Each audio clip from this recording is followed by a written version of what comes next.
بسم اللہ الرحمن الرحیم۔ السلام علیکم۔ آج میں آپ کو ایک سبق آموز قصہ سنانا چاہتی ہوں جس کا نام ہے اللہ کا ہاتھ۔ آج تک صرف 2 بندے ملے ہیں جن سے مل کر حقیقتاً خوشی ہوئی۔ ایک صاحب کراچی سے تشریف لائے، بزنس مین تھے۔ انہوں نے کہا، میں معمولی درجے کا کاروباری شخص ہوں۔ اپنی تمام ضروریات پوری کرنے کے بعد مجھے ہر مہینے 5,000 روپے بچ جاتے ہیں۔ آپ کی نظر میں کوئی ضرورت مند ہو تو مہربانی فرما کر مجھے اس کا ایڈریس دے دیں۔ میں چپ چاپ اس کی مدد کرنا چاہ رہا ہوں۔ مجھے اس بات کی خوشی ہوئی۔ مجھے کیوں خوشی ہوئی اس کی وجہ میں آگے چل کر بیان کروں گا۔ دوسرے صاحب لاہور کے ایک کلرک تھے۔ کسی نے ان کے بارے میں بتایا، وہ دفتر سے واپسی کے بعد کاغذ چننے والے بچوں کو جمع کرتے، انہیں الف ب پ ت اور 1 2 3 سکھاتے۔ میں ان کی تلاش میں نکل کھڑا ہوا۔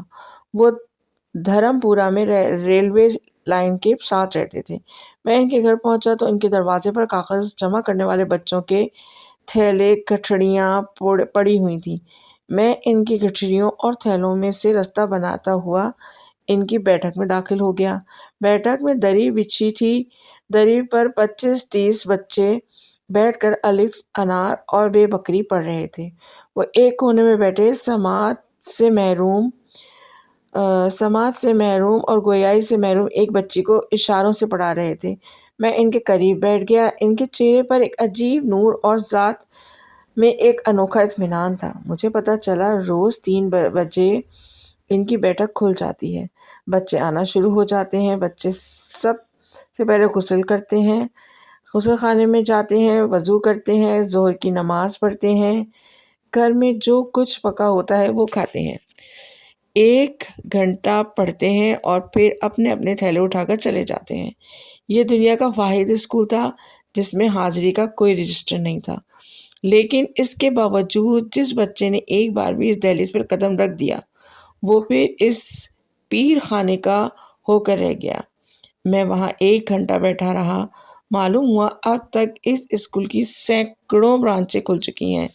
حضرت صاحب ہر بینچ سے 2-3 بچوں کو لسٹ سلیکٹ کرتے، انہیں 2-3 گھنٹے پڑھاتے ہیں۔ جب وہ ان کے معیار کے مطابق عالم ہو جاتے ہیں تو وہ انہیں اپنے پاس بٹھاتے ہیں، ان کے سر پر ہاتھ پھیرتے ہیں اور میٹھی آواز میں کہتے ہیں، بیٹا جاؤ اور اپنے جیسے دوسرے بچوں کو یہ سب کچھ سکھا دو۔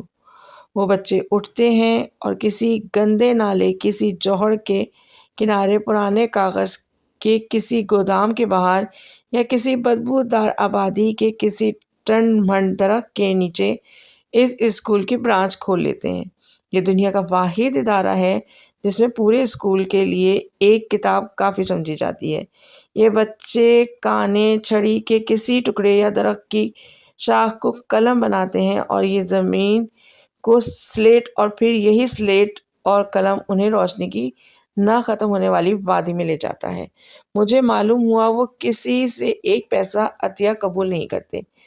اتنی معمولی سی آمدنی سے بچوں کو کھانا کھلاتے ہیں، انہیں چائے بنا کر پلاتے ہیں۔ میں نے ان کا ہاتھ چوما اور باہر آ گیا۔ مجھے ان سے مل کر انتہائی خوشی ہوئی۔ مجھے کیوں خوشی ہوئی، میں اب آپ کو اس کی وجہ بتاتا ہوں۔ جب بھی ٹیلی فون کی گھنٹی بجتی، میں جو بھی خط کھولتا ہوں، جو بھی ای میل پڑھتا ہوں، اس میں یا تو امداد کی درخواست ہوتی ہے یا کسی NGO کا تعارف یا پھر کالم لکھنے کا ملفوم مطالبہ۔ کوئی کہتا ہے میں 50 لاکھ کا مقروض ہوں، مجھے کسی سے 25-30 لاکھ روپے لا دیں۔ کوئی کہتا ہے ملک سے باہر تعلیم حاصل کرنا چاہتا ہوں، میرے لیے 25 لاکھ روپے کا بندوبست کر دیں۔ کوئی کہتا ہے میری آمدنی کم ہے، بچے زیادہ ہیں، مجھے امریکہ کا ویزا لگوا دیں۔ کوئی کہتا ہے فلاں بڑا شخص آپ کا واقف ہے یا آپ نے بیرون ملک فلاں شخص کے بارے میں کالم لکھا ہے تھا، آپ اس سے کہہ کر مجھے قرض دلا دیں، قرض حسنہ لے دیں، پھر مجھے باہر سیٹ کرا دیں۔ کوئی کہتا ہے کہ میں نے فلاں ہسپتال بنایا ہے، فلاں تعلیمی ادارے قائم کیا، آپ کالم میں اس کی تعریف کر دیں، ہمیں قربانی کی کھالیں مل جائیں گی، اہل خیر ہماری امداد فرما دیں گے اور یوں ہمارا ادارہ پھل پھول جائے گا، وغیرہ وغیرہ۔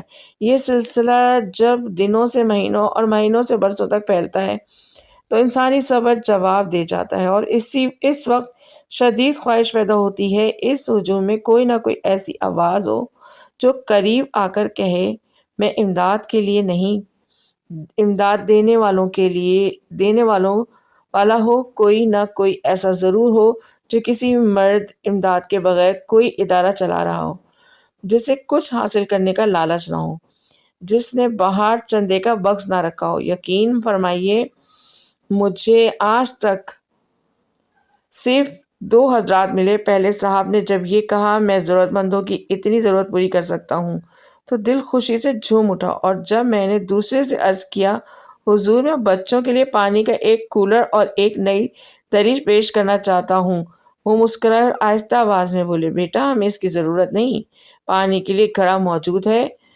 اس کا پانی ٹھنڈا بھی ہوتا ہے اور میٹھا بھی، آپ اس وقت جس دری پر بیٹھے ہیں وہ بھی ٹھیک ہے، 1-2 سال نکل جائے گا، اس دوران میری بیوی نے دری بن لے گی اور ہم اس کی جگہ وہ بچھا لیں گے، چھت پر پنکھا موجود ہے، کتابوں کی ہمیں ضرورت نہیں ہوتی، ایک کتاب 2-3 سال نکال جاتی ہے، لکھنے کے لیے کافی کاغذ اور پینسل بچوں کو کوڑے سے مل جاتی ہے، بچوں کی دال روٹی اور چائے کے لیے میری تنخواہ کافی ہے، البتہ کبھی کبھی وضو کے لیے پانی کم پڑ جاتا ہے، لیکن وہ بھی بچے سرکاری نلکے سے بھر لاتے ہیں، بس اللہ کا کرم ہے ہم بہت سکھی ہیں، بہت خوش ہیں۔